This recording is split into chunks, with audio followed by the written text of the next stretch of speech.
In this video, I'll show you how to use Notion formulas. First, open Notion and sign into your account.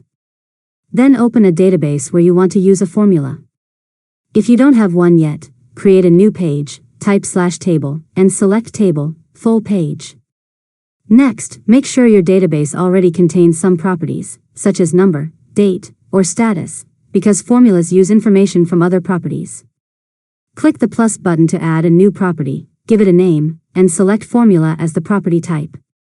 Now, click the new formula property to open the formula editor. Type your formula using the available properties and functions. As you type, Notion will suggest functions and property names to help you build the formula.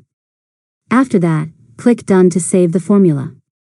The result will automatically appear for every row in your database.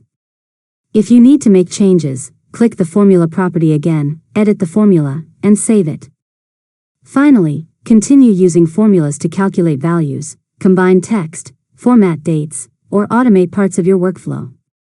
Whenever the data in your database changes, Notion will automatically update the formula results. And that's it. You've successfully learned how to use Notion formulas. If you found this tutorial helpful, make sure to subscribe to Learn Mode Lab for more tutorials.